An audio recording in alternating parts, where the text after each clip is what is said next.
Hello viewers, welcome to அறுசுவை food palace. இன்னைக்கு நம்ம பார்க்க போகிறது ரொம்பவே க்ரீமியான பாலக் பன்னீர் ரெஸ்டாரண்ட் ஸ்டைலில் எப்படி செய்யறதுன்னு வாங்க வீடியோவில் பார்க்கலாம். பாலக் பன்னீர் செய்கிறதுக்கு முதல்ல ஒரு கட்டளவுக்கு பாலக்கீரையை சுத்தப்படுத்தி நல்லா கழுவி எடுத்துக்கலாம். அதுக்கப்புறமா ஒரு பாத்திரத்தில் சுடு தண்ணி வச்சிடலாம். சுடு தண்ணி நல்லா கொதிச்சு வரட்டும். நம்ம கீரையை பிளான்ச் பண்ணி எடுத்துக்க போகிறோம். தண்ணி நல்லா கொதிச்சிருச்சு. இப்போ கீரையை சேர்த்துடலாம். எல்லா கீரையுமே சேர்த்துட்டு அதுக்கப்புறமா ஒரு ஸ்பூன் அளவுக்கு சுகரை சேர்க்கலாம். சுகர் சேர்க்கறதால இந்த கீரையோட நிறம் மாறாமல் நம்மளுக்கு நல்ல ஒரு க்ரீனிஷான கலர் கிடைக்கும். பாருங்கள், சுகர் சேர்த்துட்டு நல்லா அழுத்தி விடலாம். எல்லா கீரையும் நல்லா தண்ணியில் முழுகிற மாதிரி. இதை ஒரு 5 நிமிஷம் பாயில் பண்ணால் போதும், அதிக நேரம் தேவையில்லை. இதை பாயில் பண்ணிவிட்டு அதுக்கப்புறமா இதை நல்லா வடிகட்டிட்டு ஆற வச்சுட்டு நம்ம அரைச்சி எடுத்துக்கலாம்.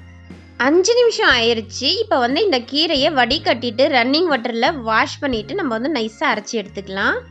பாருங்கள், நைஸாக அரைச்சிட்டு வந்தாச்சு. இப்போ இதுக்கு ஒரு குட்டியான தாளிப்பு கொடுத்துடலாம். ஒரு கடாயில் ஒரு 1.5 ஸ்பூன் அளவுக்கு நெய் சேர்த்துக்கலாம். இது நல்லா மெல்ட் ஆகட்டும்.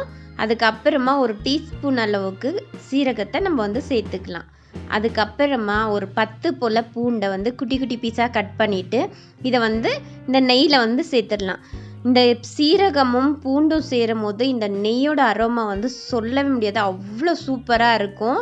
இதை நல்லா ப்ரௌனிஷாக ஆகிற வரைக்கும் வதக்கி விட்டுட்டு அரைச்சி வச்சுருந்த விழுதையும் நம்ம இது கூட சேர்த்துடலாம்.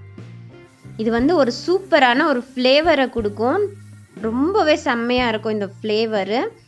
இதை நல்லா மிக்ஸ் பண்ணி விடலாம். மிக்ஸ் பண்ணும் போது பார்த்து பண்ணணும், இல்லாட்டி கை மேலெல்லாம் செதுரும். ஒரு வாட்டி நல்லா மிக்ஸ் பண்ணிவிட்டு ஒரு மூடி போட்டுருங்க.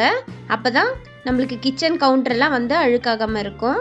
பாருங்கள், ஒரு 5 மினிட்ஸ் ஆகிடுச்சு. இப்போ மூடி ஓப்பன் பண்ணலாம். பாருங்கள், எல்லாமே நல்லா ஸ்டிக் ஆகிடுச்சு. அந்த நெய் மேலே தெளிய ஆரம்பிச்சிருச்சு. பாருங்கள், இந்த ஸ்டேஜில் நல்லா மிக்ஸ் பண்ணலாம். இது இன்னும் கொஞ்சமாக கட்டியாகணும். இதை கலரி கொடுத்துட்டு இன்னொரு வாட்டி மூடி போட்டுடலாம். இல்லாட்டி அதை செதுறும் போது நம்ம கையெல்லாமே சுடும், அதனால தான் மூடி போட்டு விடணும். பாருங்கள், 5 நிமிஷம் ஆயிடுச்சு. இப்போ மூடியை ஓப்பன் பண்ணி பார்க்கலாம். பாருங்கள், அந்த தண்ணி எல்லாமே நல்லா சுண்டிருச்சு, நெய்யெல்லாம் தெளியுது. இந்த ஸ்டேஜில் நம்ம இதை ஒரு பாத்திரத்துக்கு ஷிஃப்ட் பண்ணிடலாம். இதை ஃப்ரிட்ஜில் வச்சு 5 நாள் வரைக்கும் கெடாமல் இருக்கும். இதில் நிறைய டிஷ்ஷஸ் இருக்குது, அதை அடுத்த வீடியோவில் பார்க்கலாம். அதுக்கப்புறமா ஒரு கடாயில் ஒரு கியூப் அளவுக்கு வெண்ணெயை சேர்த்துக்கலாம். இது நல்லா மெல்ட் ஆகி வரட்டும். அதுக்கப்புறமா குட்டி குட்டியாக கட் பண்ணி வச்சுருக்க பன்னீரை இதில் சேர்த்துக்கலாம். பன்னீரை சேர்த்துட்டு நம்ம ப்ரௌன் கலராக நல்லா வறுத்து எடுத்துக்கலாம் ஒரு 2 நிமிஷம் போல். இந்த மெத்தடில் செய்யும் போது இதோட டேஸ்ட் டிஃப்ரெண்ட்டாக இருக்கும். பாருங்கள், இதை ஒரு 5 நிமிஷம் நல்லா வறுத்து எடுத்தோன்னா நல்லா ப்ரௌனாக ஆகிடுச்சு. இதை இன்னொரு பாத்திரத்துக்கு ஷிஃப்ட் பண்ணிடலாம். உங்களுக்கு பிடிக்கலன்னா நீங்கள் கடைசியாக அப்படியே பன்னீரை ஆட் பண்ணிக்கோங்க. இந்த மெத்தடையும் செஞ்சு பாருங்கள். உங்களுக்கு எந்த மெத்தட் பிடிச்சிருக்கோ அந்த மெத்தடில் செய்யுங்க. இப்போ கடாயில் ஒரு டேபிள் ஸ்பூன் அளவுக்கு எண்ணெய் சேர்த்துக்கலாம். அதுக்கப்புறமா ஒரு 2 வெங்காயத்தை பொடியாக கட் பண்ணி வச்சுருக்கேன். இதையும் நம்ம சேர்த்துக்கலாம். சேர்த்துட்டு நல்லா வதக்கி எடுத்துக்கலாம். இந்த வெங்காயம் கண்ணாடி பதம் வந்ததுமே நம்ம கிரேவிக்கு தேவையான அளவுக்கு பச்சை மிளகாவை சேர்த்துடலாம். நான் ஒரு 6 அளவுக்கு பச்சை மிளகாவை நீட்டாக கட் பண்ணியிருக்கேன். இதையும் சேர்த்துட்டு நல்லா வதக்கி விட்டுக்கலாம். அதுக்கப்புறம் ஒரு டீஸ்பூன் அளவுக்கு இஞ்சி பூண்டு விழுதையும் சேர்த்துடலாம். சேர்த்துட்டு இது எல்லாத்தையுமே நல்லா வதக்கி விடலாம். இந்த இஞ்சி பூண்டோட பச்சை வாசனை போகணும், அது வரைக்கும் வதக்கிட்டு ஒரு 3 போல் தக்காளி எடுத்துக்கலாம். தக்காளியை மீடியம் சைஸில் கட் பண்ணியிருக்கேன். இதையுமே நம்ம ஆட் பண்ணிடலாம். ஆட் பண்ணிவிட்டு இதையும் நல்லா மிக்ஸ் பண்ணி விடலாம். இந்த தக்காளி எல்லாம் நல்லா மெல்ட் ஆகி குக் ஆகணும், அது வரைக்கும் நல்லா மிக்ஸ் பண்ணிவிட்டு கிரேவிக்கு தேவையான அளவுக்கு உப்பு சேர்த்துடலாம். கல் உப்பு சேர்த்துருக்கேன். இதையும் சேர்த்துட்டு நல்லா மிக்ஸ் பண்ணி விட்டுட்டு அதுக்கப்புறமா ஒரு மூடி போட்டுட்டு ஒரு 5 மினிட்ஸ் குக் பண்ணி எடுக்கலாம். பாருங்கள், தக்காளி எல்லாமே நல்லா குக்காகி வந்துருச்சு. இதை ஒரு வாட்டி நல்லா மிக்ஸ் பண்ணி விடலாம். அப்போ தான் நம்மளுக்கு அடி பிடிக்காமல் இருக்கும். மிக்ஸ் பண்ணிவிட்டு அதுக்கப்புறமா நம்ம அரைச்சி வச்சுருந்த விழுதியும் சேர்த்துடலாம். விழுதியும் சேர்த்துட்டு அதுக்கப்புறமா அந்த பாத்திரத்தில் கொஞ்சமாக தண்ணி போட்டு மிக்ஸ் பண்ணி அதையுமே நம்ம இதில் சேர்த்துடலாம். அப்போ நம்மளுக்கு கிரேவிக்கு தேவையான அளவுக்கு தண்ணியும் நம்ம இது கூடயே சேர்த்து விட்டுடலாம். சேர்த்துட்டு இதை நல்லா மிக்ஸ் பண்ணி கொடுங்க. எல்லா பக்கமும் நல்லா கலங்கி வரணும். இந்த மாதிரி மிக்ஸ் பண்ணிவிட்டு இந்த ஸ்டேஜில் உங்களுக்கு பிடிச்ச மாதிரியான வெஜிடபிள் உருளைக்கிழங்கு, பச்சை பட்டாணி, மஷ்ரூம் இது எல்லாத்தையுமே வேக வச்சு இதில் சேர்த்துட்டு நல்லா கொதிக்க வச்சுட்டு கடைசியாக ஃப்ரெஷ் க்ரீம் சேர்த்து இறக்குனீங்கன்னா ஒரு சூப்பரான பாலக் சப்ஜி தயாராகிடும்.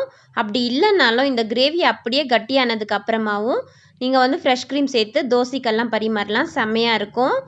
நான் பாலக் பன்னீர் பண்ணுறது எப்படின்னு காட்டுறேன். இந்த ஸ்டேஜில் ஒரு 1/4 டீஸ்பூன் அளவுக்கு கரம் மசாலா தூள் சேர்க்கலாம். சேர்த்துட்டு இதை நல்லா கலரிட்டு ஒரு மூடி போட்டுட்டு ஒரு 5 நிமிஷம் போல் குக் பண்ணிக்கலாம். பாருங்கள், கிரேவி வந்து சூப்பராக குக் ஆகிடுச்சு. இந்த ஸ்டேஜில் வறுத்த பன்னீரை இது கூட சேர்த்துடலாம். சேர்த்துட்டு ஒரு நல்லா மிக்ஸ் பண்ணிவிட்டு அதுக்கப்புறமா மூடி போட்டுட்டு ஒரு 5 நிமிஷம் போல் குக் பண்ணி எடுக்கணும். அப்போ தான் அந்த பன்னீரில் அந்த கிரேவி எல்லாம் மிக்ஸ் ஆகி பன்னீர் செம்ம ஜூஸியாக நம்மளுக்கு கிடைக்கும். பாருங்கள், 5 நிமிஷம் ஆயிடுச்சு. இந்த மூடியை ஓப்பன் பண்ணிவிட்டு நீட்டாக கலரி கொடுக்கலாம், இல்லைன்னா அடி பிடிக்க ஆரம்பிச்சிரும். இது வந்து செம்மி சாலிடாக இருக்கணும் கிரேவி வந்து.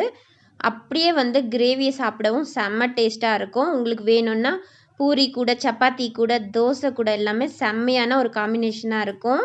இதை நல்லா கலரி கொடுத்துட்டு அதுக்கப்புறமா கடைசியாக நம்ம கிரேவிக்கு ஃபைனல் டச் கொடுத்துடலாம். ஆமாம், ஃப்ரெஷ் க்ரீம் ஆட் பண்ணிவிட்டு இதை நல்லா கலரிட்டு நம்ம சர்விங் பவுலுக்கு ஷிஃப்ட் பண்ணிடலாம்.